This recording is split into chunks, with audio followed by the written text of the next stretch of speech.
So we got Nate Diaz, UFC fighter. You know, the guy who beat Conor McGregor.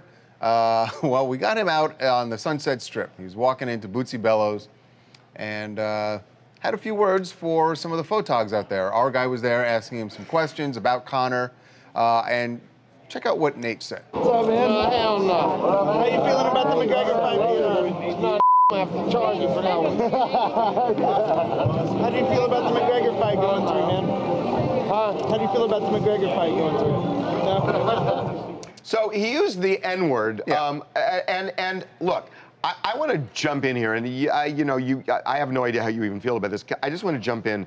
You know, Nate Diaz he grew up in Stockton. He grew up in, most of the guys who actually show up for his fights, his core fans are rappers, and he has had, a life where it's just used a lot. I think Nate himself has described it as he grew up in the hood. He grew up in the hood. Right. And, it's really weird because there's because I don't place any kind of a value judgment in this at all, and nobody flinched when he said it. Yet when you have Tom Hanks' son who uses it, who grew up in Pacific Palisades, grew up affluent, the whole thing, it's a very different story. I thought about that because we talked about that a little bit earlier.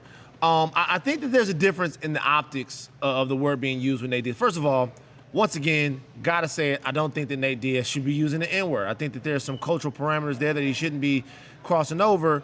But when Chet Hanks said it, when white people say it, it cuts differently. What's your reason? What's your motivation in saying the word? I guess is what you look at. Well, it's an expression for him. I mean, he probably grew up with that for his whole life. When you see how Nate said it, it feels like his motivation was certainly wasn't racially charged, and certainly wasn't negative.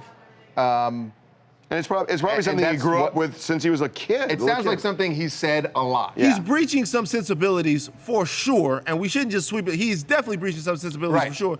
But if I you think he's been doing it for so long, that's Right. why it seems so natural from him. But I hear what you're saying, Van, that doesn't necessarily make it right for everybody. If you compare it to the Hanks thing, it seems like, when it comes from a white dude, it kind of seems like it's, I don't know, I don't want to go too far, but it seems like it's coming from the oppressor almost, and it rubs you a different way. But when it's a Latino, maybe you feel like... It doesn't cut you like a knife as much. I want to call you out a little bit on this, because I remember we had a talk 2 years ago. Or maybe 4 months ago. Van and I had a talk. No, this was like 2 years ago.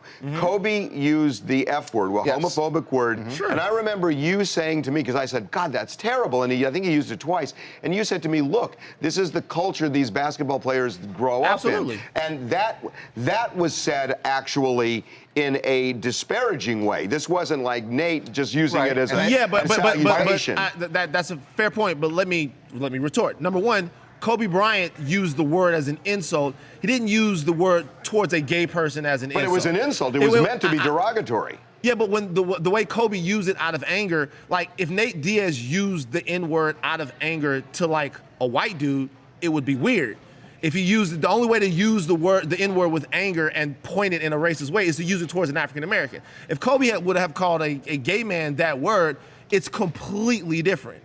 It's completely different because then it moves out of the... I gotta tell you, well, as a gay man, I can tell you that if I hear somebody using that word in a disparaging way about anybody, it's bad. Then that cuts against your N-word situation because the N-word as part of the F-word is slang vernacular. It's not, it was said out of anger with basketball players, and that's where I have the problem. But the word has two different types of meanings. They're also making it sound like everybody was cool with Kobe saying it. I don't think everybody was cool with Kobe saying it. People were excusing it. I said was I don't think that him using it the way he used it meant that he was homophobic. I guess point being here, it's just an interesting kind of cultural that there were clearly that night, walking into the club, there were plenty of people who were fine with it. Yeah. But that doesn't mean that everybody is. What's up, TMZ? This is Grace from Jersey. This Nate Diaz story just opened up a whole can of worms. I personally don't think that it's cool. It's kind of an interesting thing that there are certain people who are okay with saying the N-word, but there are other people who aren't okay with saying it, and it's based purely on what race they are. I think, when people use it as a term of endearment, that's cool. But when you're uncomfortable with someone else just based on the color of their skin, saying a word or not saying a word or being able to use it, I think that's thickening, these racial lines and these segregatory lines that we don't really need anymore in 2016. You know what I mean? Okay.